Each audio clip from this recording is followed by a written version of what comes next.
ये अपने चमन्नी नेताओं को वायु सुरक्षा देने में मशगूल है।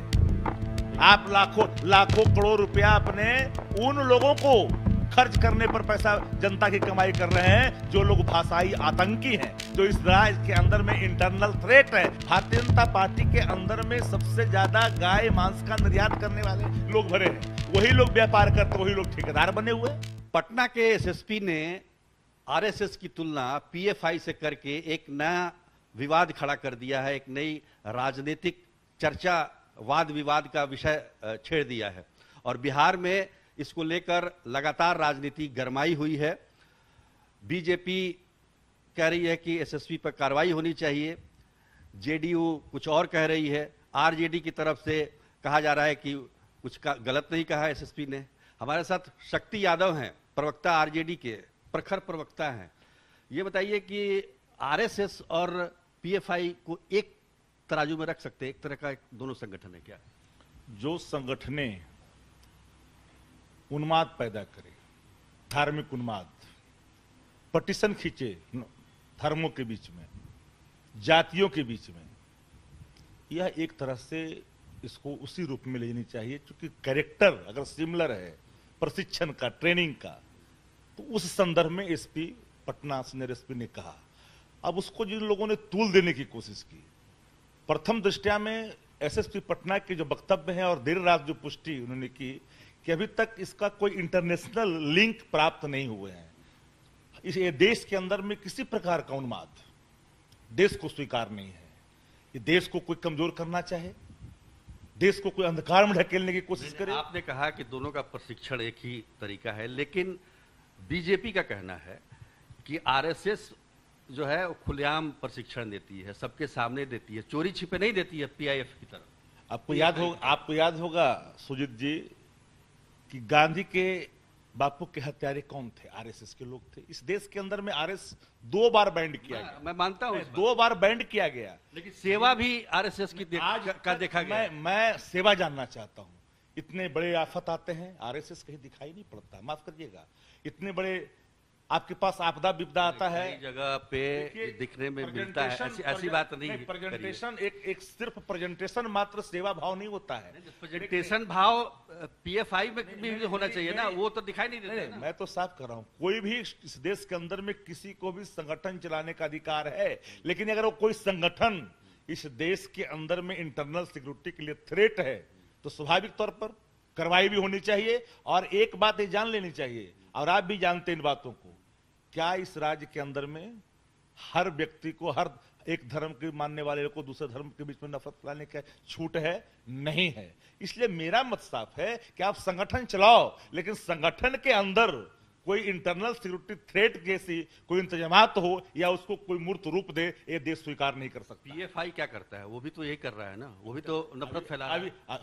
हम इसलिए तो कहा कि सिमिलर, एसपी ने कहा सिमिलर कैरेक्टर है। आप देख रहे भाषाई आतंक जिस तरह से परोसती है आरएसएस, और देखिए याद करिए आरएसएस के बारे में सीनियर एसपी ने कहा तो हाय तौबा मच गई। तत्कालीन गृह सचिव भारत के, उन्होंने कहा कि हमारे पास पुख्ता सबूत है आरएसएस का कि जो देश को खंडित करती है, कमजोर करती है, इनके आतंकी घटने में संलिप्तता के पूरी तरह से हमारे पास साक्ष्य है। कैसे चुप रही भाजपा?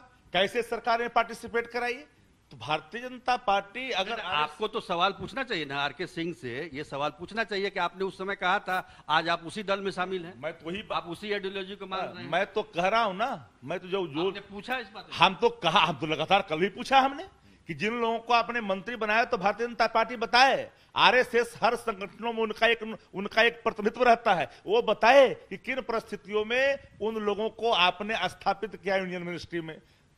खास करके नरेंद्र मोदी जी जो खास करके कट्टर हिंदू होने का स्वांग रचते हैं। ये देश धर्मनिरपेक्ष है, सभी धर्मों का समान आदर है, लेकिन आप क्या कर रहे हैं? महंगाई पर चर्चा नहीं करते हो, आप बेरोजगारी पर चर्चा नहीं करते हो, पलायन पर चर्चा नहीं करते हो, सरहद आपकी सिकुड़ती जा रही है। आप ये बताइए कि फुलवारी शरीफ पिछले 3 दशक से कितने वहां पर आतंकवादी पकड़े गए? जो पुलिस कार्रवाई कर रही है, एटीएस चाहे एनआईए जो कार्रवाई करती है, आपको क्या लगता है वो गलत लोगों को पकड़ रही है? मैं तो आपको बताना चाहता हूं, याद करिए कई लोग जो उनके लिंक भारतीय जनता पार्टी से खुल करके सामने आए। नहीं, पार्टी की बात नहीं कर रहा हूं मैं कर रहा हूं कि ये जो लोग पकड़े जाते हैं आतंकवादी गतिविधि जो भी बात है। शक्ति यादव के घर में अगर बम फट गया तो अपराधी हो गए, शक्ति खान के यहां फट गया तो आतंकवादी हो गए। अगर आतंकवाद के पुख्ता सबूत है तो कठोरतम कार्रवाई सरकार किसकी है? Who are responsible? गवर्नमेंट किसकी है? कार्रवाई तो चल रही है ना अभी। नहीं, कौन सी कार्रवाई? गिरफ्तारी जो हुई है, गिरफ्तारियां हुई है, उसके हमने कहा कि अगर संलिप्तता है, अगर उनके अंदर में नफरत फैलाने की, अव्यवस्था फैलाने की, अस्थिरता पैदा करने की अगर उनके अंदर ट्रेनिंग दी जाती है तो ऐसे संगठनों को बैंड करना चाहिए। शक्ति यादव जी, आपने खुद कहा कि अगर इंटरनल सिक्योरिटी को खतरा हो, अब एक जो पकड़ा गया है गजवाए हिंद का जो व्हाट्सएप ग्रुप है जिसमें पाकिस्तान के लोग शामिल हैं, जिसमें यमन के लोग शामिल हैं, भारत के लोग शामिल हैं, और जिस तरह की भाषा का प्रयोग हो रहा है, गजवाए हिंद का नारा दिया जा रहा है, कहा जा रहा है कि 2023 में से हम जिहाद करेंगे, तो क्या लगता है? क्या कार्रवाई करने से कोई रोका क्या? तो कहां इस देश के अंदर में किसी प्रकार की वो शक्तियां कभी फल फूल नहीं सकती है। भारतीय जनता पार्टी जब से इस देश में काबिज हुई है, पिछले 7 वर्षों में देखेंगे कि एक अलग विचित्र स्थिति का आतंकवाद का एक भूत सवार हो चुका है देश के अंदर में। यह एक समझने और सोचने वाला विषय है। यह देश इस तरह का नहीं था, इस देश का मियाज भी इस तरह का नहीं था। हम गंगा जमुनी तहजीब को बांधे हुए थे, पिरोए हुए थे, लेकिन जिन लोगों कब तक पिरोए हुए थे? आप कब से बता रहे हैं कि कब तक था वो? आप जिस तरह से आतंकवादी हमले हुए देश पर, कई हमलों को मैं गिना सकता हूं, मुंबई पर जो हमला हुआ, अहमदाबाद में जो हमला हुआ, पटना में भी हुआ, तो कब तक आप मानते हैं इस बात को? जब भी हमला होंगे, हमला तो कई मुल्कों में हो रहे हैं। देश के प्रधानमंत्री, पूर्व प्रधानमंत्री मारे चले गए। ये घटनाएं होती है, लेकिन घटनाओं पर सख्ती और काबू पाना इस सरकार का दायित्व है। क्या आपको लगता है कि यहाँ की सरकार उस पर कार्रवाई नहीं कर रही है? देश की सरकार आतंकवाद से निपटने में विफल है। ये सिर्फ अपने चमन्नी नेताओं को, सुनिए एक सेकंड, ये अपने चमन्नी नेताओं को वायु सुरक्षा देने में मशगूल है। आप लाखों करोड़ रुपया अपने उन लोगों को खर्च करने पर पैसा जनता की कमाई कर रहे हैं जो लोग भाषाई आतंकी हैं, जो इस राज्य के अंदर में इंटरनल थ्रेट है, इंटरनल एक सिक्योरिटी के लिए थ्रेट भी है। लेकिन आंकड़े बताते हैं कि पिछली सरकार के बनस्पत इस सरकार में आतंकवादी हमले कम हुए। देश के, अगर कश्मीर की बात छोड़ दे तो देश के अन्य हिस्सों में। नहीं मानते इस बात? इसे एक बात बताइए, आतंकवादी जो घटनाएं घटी उनके राज किस तरह से खुले हैं? माफ करिएगा, उनके राज खुले हैं, उनमें किन किन लोगों की संलिप्तताएं हैं, हम वो चर्चा नहीं करना चाहते। हम वो चर्चा करेंगे तो एक नया विवाद सामने आता। करिए ना, चर्चा खुल के करिए। ये बिहार तक का मंच है, इस पर आप खुल कर चर्चा कर सकते हैं। मैं तो बिहार तक के मंच पर मैं खुल करके मैं 2 टुक शब्दों में कहना चाहता हूं आपको। एक बात सबको माननी चाहिए, आज जम्मू कश्मीर में संलिप्तता किसकी खुल के आ रही है ये बताने की जरूरत नहीं है। भारतीय जनता पार्टी के लोग कह रहे हैं कि फोटो खिंचा के कोई चला गया। कैसे चला गया? जो टोपी से नफरत करता है कोई फोटो खिंचा के कैसे चला जाएगा? यह अपने आप में यह विषय यक्ष प्रश्न के रूप में खड़ा है भारतीय जनता पार्टी के सामने कि भारतीय जनता पार्टी कहीं न कहीं इस चीज को कंस्पिरेसी का हिस्सा बना करके ये अपना पोलराइजेशन, पॉलिटिकल पोलराइजेशन का लाभ लेना चाहते हैं। बताइए कि नुपुर शर्मा ने कोई बयान दिया और उसको लेकर आप लगातार जो भी उसके पक्ष में बोल रहा है, आप उस पर आपकी उसकी हत्या कर दीजिए, ये उचित मानते हैं इसको? देखिए, इस देश में हत्या करने का अधिकार किसी को नहीं, कानून इसकी इजाजत नहीं देता। मैं न मानता हूं न मैं इसका समर्थन करता हूं, लेकिन जो लोग किसी धर्म के मानने वाले ईश्वर के प्रति नफरत की बात कहे, गलत बयानी करे, क्या यही संस्कार है आरएसएस का? यही संस्कार है भारतीय जनता पार्टी का? भारतीय जनता पार्टी के अंदर में सबसे ज्यादा गाय मांस का निर्यात करने वाले लोग भरे हैं, वही लोग व्यापार करते, वही लोग ठेकेदार बने हुए। हम इसके आंकड़े हैं। आज देश का जीडीपी कहां चला गया? 119 हो गया श्रीलंका में, तो क्या हालात बन गए? अरे आप अमल करो, देश को कैसे हम रख सकते हैं चीजों को? हम तो जीडीपी सुधार लेंगे, लेकिन जो थोप रहे हो, ये देश के अंदर में जो खाई बढ़ रही है, उस खाई को पाटने की कोशिश करें। हम जीडीपी को समेट लेंगे, हम महंगाई को भी कंट्रोल कर लेंगे, लेकिन जब एक बार समाज बढ़ जाएगा उसको आप कंट्रोल नहीं करोगे। तो आप समाज को जोड़ने के लिए हमारे देश के अंदर संविधान में जो मान्यताएं हैं, जो हमारी बाध्यताएं भी है, तो समाज को कौन तोड़ना चाहता है? वही शक्तियां, धार्मिक उन्मादी शक्तियां। वो धार्मिक उन्मादी आरएसएस है, जो दोनों साइड में है। आप पीएफआई का नाम क्यों नहीं ले रहे हैं? हमने तो कह रहे हैं अगर दोनों का नाम लीजिए ना। पीएफआई, हमने कहा दोनों को बैंड कर दो। अगर ये इंटरनल सिक्योरिटी के लिए जिस तरह से आरएसएस थ्रेट है, उसी तरह से अगर पीएफआई थ्रेट है, दोनों को बैंड करो। एक को खुला सड़क की तरह घूमने के लिए दे दो, एक जुम्मन में आए जो करे, तलवार भांज ले, मस्जिदों पर जाकर के खड़ा होकर के पोस्टर लगा दे, लैंड इंक्रोचमेंट गॉड खड़ा कर दे। ये नहीं चलती है देश के अंदर में। देश चलता है सहमति से, देश चलता है एकता से। विखंडन की राजनीति, धार्मिक उन्माद की राजनीति, भाषाई आतंक से देश कमजोर होता है। यही चीज मैं लगातार कहा। आदरणीय लालू प्रसाद जी ने 2014 में आपसे बात करते हुए कहा था, आप थे कि देश रहेगा कि टूटेगा कि नहीं, ये आपको तय करना है, ये चुनाव तय करेगा। आज खंडित हो रहा है कि नहीं?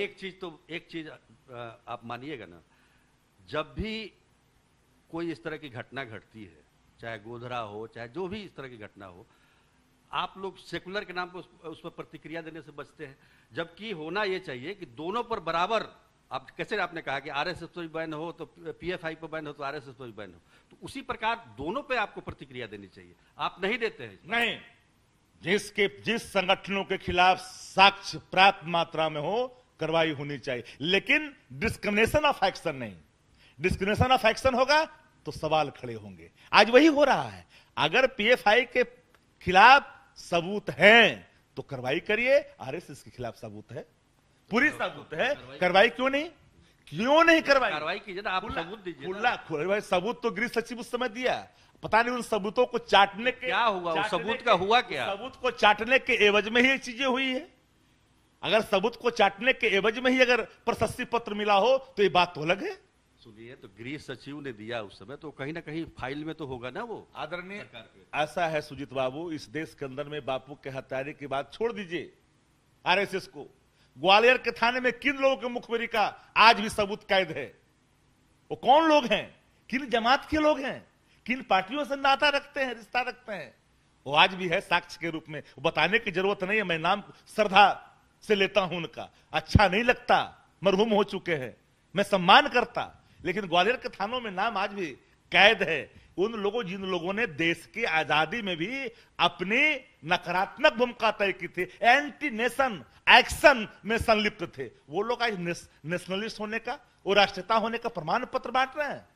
आप क्यों नहीं बांटते हैं प्रमाण पत्र? अरे आप भी तो इस देश के नागरिक हैं, आप भी बांटिए। मैं तो समझा रहा हूं ना, कौन मना कर रहा है? मैं इन खतरों से आगाह आपको भी कर रहा हूं, इन खतरों से आगाह मैं आवाम को भी कर रहा हूं कि देश रहेगा तो हम सब कुछ कर लेंगे। देश कहां चला जाएगा? देश को तोड़ने बांट रहे हो, धर्म के नाम पर, रंग के नाम पर, भेद के नाम पर आप अलग कर रहे हो। इसकी शुरुआत कहां से हुई है पता है ना? कहां से हुई है? ये सबको पता है। ये भारतीय जनता पार्टी और आरएसएस, भारतीय जनता पार्टी, ठीक है, भारतीय जनता पार्टी है उसमें, लेकिन इसकी शुरुआत काफी पहले से हो गई थी। आप बुनियाद अब डालोगे, तिल्ली अगर डालोगे तो धीरे धीरे तो धुआं बढ़ेगा, आग की लपटें तेज होगी आने वाले कल में। बुनियाद तो पहले पड़ जाती है, लेकिन बुनियाद को डालने वाले लोग, इस पर अपनी राजनीतिक रोटियां जिन लोगों ने सेकी है, क्या देश उसका नुकसान नहीं भुगत रहा है? क्या देश आतंकवादी घटना की बात करिए या आपराधिक घटना की बात करिए, देश के प्रधानमंत्रियों को हम लोगों ने गंवाया कि नहीं गंवाया? बिल्कुल गंवाया। तो गंवाए हैं अगर हम, तो इस बात से सबक सबको लेनी है ना। आप भाषाई आतंक परोस रहे हो, ये आतंक है कि नहीं? जहां हम टुकड़े टुकड़े में तब्दील हो रहे हैं, यह देश के लिए शुभ है क्या?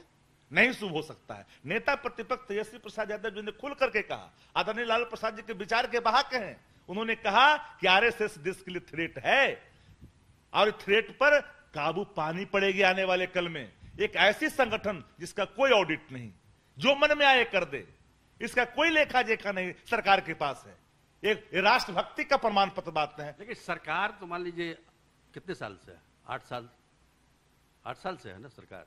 इससे पहले तो कांग्रेस की सरकार थी, तो वो तो कर सकती थी। 2 बार बैंड हुआ ना जिसके अंदर में आरएसएस पे 2 बार तो कब बैंड हुआ? इधर तो बंद नहीं हुआ। मौका मिला। देखिए इधर जो बढ़ा है, माफ करिएगा, सरदार पटेल ने बैंड किया। आप माफ करिएगा, जब बैंड हुआ था तो मौका मिला एक बार। जब कोई हत्या करता है, आपराधिक घटनाओं में संलिप्त होता है, तो जब उसको माफी मिलती है, बेल मिलता है, तो आचरण में सुधार करना चाहिए। लेकिन आरएसएस जब संपन्न हुआ, सत्ता शक्ति से एक तरह से कवर्ड हो गया, तो और आगे बढ़ करके काम करना शुरू कर दिया, जिसके लिए देश कहीं मैप नहीं कर सकता ऐसे लोगों को। एक बात आपको माननी पड़ेगी। चलिए, मैं मानता हूं और ये बहस लगातार जारी रहेगी।